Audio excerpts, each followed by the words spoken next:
Hello out there, and welcome to episode 13 of the podcast of No Return. And I'm Steve Monison, and we are privileged to have with us today one of the stars of the podcast of No Return, Mr. Hank Pankey, COO of the Last Chance Employment Agency. Hank, it's great to have you here. It's good to be here, Steve, assuming that annoying little dweeb Eugene isn't sniveling about somewhere. No, he's not here this week. He texted me that he's at a Scuzzy Developers Conference this weekend. Well, I'd never thought of him as particularly scuzzy, but then who knows what lurks in that mutant motherboard of a mind of his. Hank, I hear things aren't going so great with your new YouTube channel. Well, I wouldn't put it that way. I had a subscriber who, for personal reasons I am not at liberty to discuss, was forced into a position where he, or she, or it had to unsubscribe from my channel. Well, that's unfortunate. Fortune favors the bold, young man. And being that boldness and I are inseparable, just like macaroni and cheese, or at the very least, old fishing buddies, I'm not worried at all. What exactly are you offering on your channel? Essentially, in a word, me. My words, my wisdom, my experience in caring for a pet turtle, and more. So you have videos uploaded which detail these qualities? Videos? Well, not yet. So you have no videos on a video website? Excuse me, Mr. Steve. But I think this line of questioning is a bit premature because, well, you've got a scoop here. Congratulations to you. I'm about to launch hundreds of videos imparting the Pankey wisdom and how anyone, and others too, can benefit from it. Really? As real as Santa Claus is to a leprechaun. But listen, why don't we go to your sketch and we can talk more about this afterward when the spotlight should be on me. Good idea. And so, with no further ado, we bring you the Stick-Up. I'm telling you, Mrs. Doherty, we sincerely appreciate your being a long-time customer, and it's nothing personal when I tell you I can't serve you a half a pound of rib roast. But why not? Because this is a bank, ma'am, and we don't have rib roast, brisket, chuck steak, or any meat of any kind that you continue to ask me for. Oh, if my husband was still alive... I know, Mrs. Doherty, I know. If your husband was still alive, he'd know how to get me to serve him a half a pound of rib roast. But he's not. He is dead. And I must say, if he spent his days trying to get prepared dishes out of bank tellers, then I can understand why he died so young. Why, I never... Hey, lady, could you hurry it up? I got urgent business. Excuse me, sir, but I think your business is no more urgent than mine. You'll just have to wait your turn. Look, Mrs. Doherty, we do need to attend to other customers. So listen, next week when you come in to make your savings account withdrawal, I'll see what I can do about digging up a flank steak somewhere. You mean it? Well, I can't promise you anything, as our chef has been out a lot sick lately. But I'll see what I can do. A flank steak. Just think of that. Now, if you could step aside and let me service the next customer. Yes, there we are. I'd very much appreciate it. A flank steak. Jeez, I wish that every week I didn't have to resort to lying to her like that. But it's the only way I can get her to move on. Yeah, women are like fishing, you know? You gotta use the right bait or else you're out there too long and your rowboat sinks because you were too preoccupied to notice the leak that's been pouring into the boat the whole time. Don't I know it? I guess it's all in the wrist motion. Anyway, women, what are you gonna do? Beats me. So, how can I help you today, non-woman? And what's with the mask? Is it Halloween already? And is that Nixon? Oh, I didn't know they still made Nixon masks. Well, I'll be not a crook. No, it ain't Halloween, and yes, it's Nixon, and yes, this is a stick-up. Oh, a stick-up? What do you mean? Like hands up and no one gets hurt? That kind of thing? Yeah, sounds about right, except I'm a psychopath, so there are no guarantees people don't get hurt. A psychopath? How do you know that? I watch a lot of true crime shows, and the psychopath himself never realizes that he's a psychopath until after he's arrested and has his brains jiggled by a highly qualified shrink. What can I tell you? I've always been an outside-the-box thinker. Now give me all the money or I'll blow your head off. Whoa. Well, Mr. Self-aware psychopath wearing his big boy pants in the big bank. Ooh, there are certain rules in place which, no matter what, neither you nor I are in a position to violate. Like, can't you read the sign right there on the counter? Sign? Oh, let me see what it says. Please be advised that until further notice, all bank robberies of any type, including stick-ups, will not be permitted at this branch. Oh. Thank you for your understanding and your patronage management. Hey, you can't do that. I'm sorry, but this is based on strict scientific polling. 98.9% of customers polled said they would prefer that a stick-up not take place at this branch while they were conducting their business here. We are currently investigating the other 1.1%, as we are certain they are soon to be criminals. Yeah, I don't give a what your customers think. Give me the money.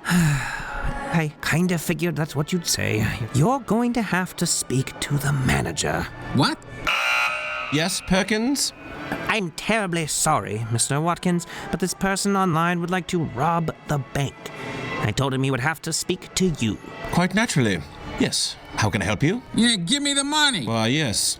I've been informed that is your position. Well, I'm sorry, but the way in which you seek to withdraw funds has officially been deemed unacceptable. What the hell are you saying? I'll blow your brains out. Excuse me, but it may seem trivial to you, but we've had 3 stick-ups in the last 6 months. Bad for business. Women screaming, alarms blaring. One can hardly hear oneself think. I hope you understand. No, I don't understand. Give me the money. I was afraid you'd say that. Ah, well. By contract, I'm compelled to give you one last chance to open a regular account and desist with your current withdrawal strategy. We do offer most competitive rates, and if you should find another bank which offers a better rate, we guarantee to match it. I don't want to open no account. You say that now, but wait until I tell you about our current special. If you open a checking account this month, we're offering a 20% discount on our African wildlife print checks. Personally, I'm partial to the zebra. It's quite striking. I'm gonna strike you over the head if you don't hand over the cash right this second. I had a feeling you might still be unmoved in your demands, despite our tantalizing check offer. Oh well, I did my best, and adhered to protocol. Legal gets so upset when you don't, you know. What? Formalities. Always formalities. The small print. But such is life.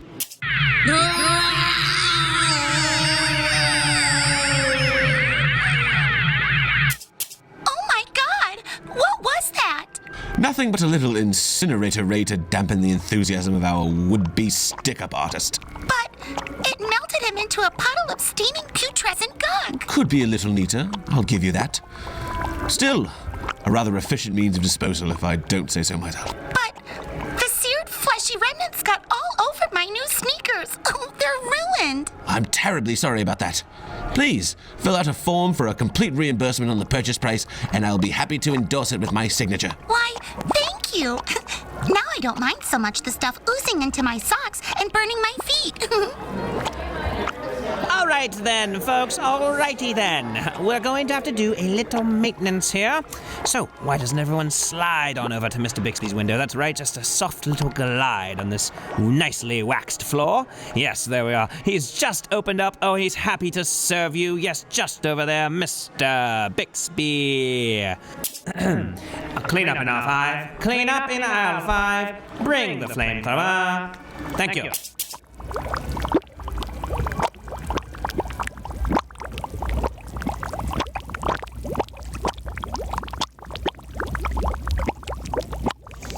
All right, the stick up. So what did you think of that, Hank? Boy, Steve, I found it an entertaining little pastiche. And I recognized the voice of your would-be stick-up artist. In fact, he was in my office just last week looking for a job. Really? Yes, I had him lined up to work as a greeter at the local charm school open house next Monday.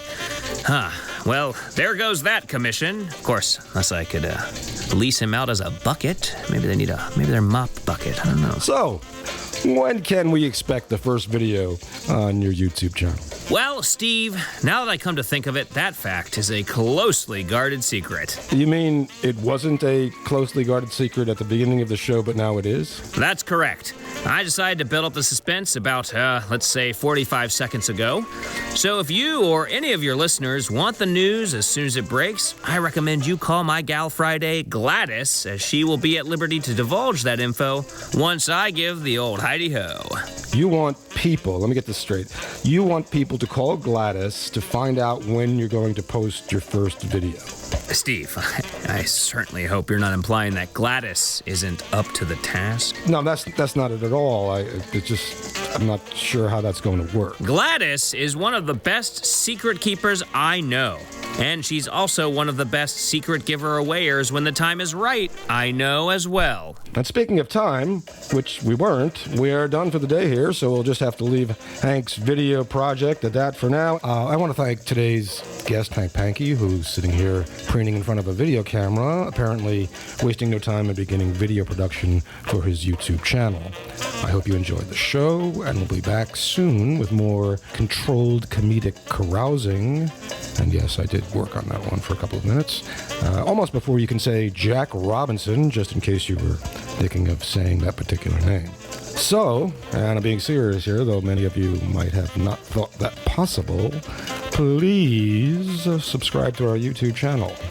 When we get to 100 subscribers, we get to have our own web address, etc. And if you subscribe, it's not like we're going to get any information about you. We're not going to try to sell you Viagra, breast enlarger, etc., etc. No, sir or ma'am. All that happens is you get a notification when we upload a new episode. That's it. No fine print, no climbing interest rates, no pitches to buy a timeshare in Pago. All you get is, well, us.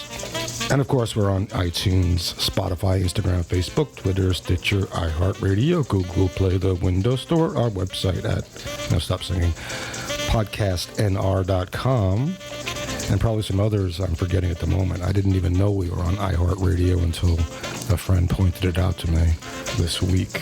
And if you're already a subscriber or follower, please leave us a nice review, and we'll love you forever and ever and ever and ever and ever and ever and probably beyond. Well, definitely beyond. Okay, so until next time, this is Steve Monison signing off for all of us at the Podcast of No Return. We'll see you later, alligator, which is a reference to the Hyperion books, at least Hyperion Book 1 by Dan Simmons for you Hyperion fans out there. Later. And now, back to our sponsor, Watermelon.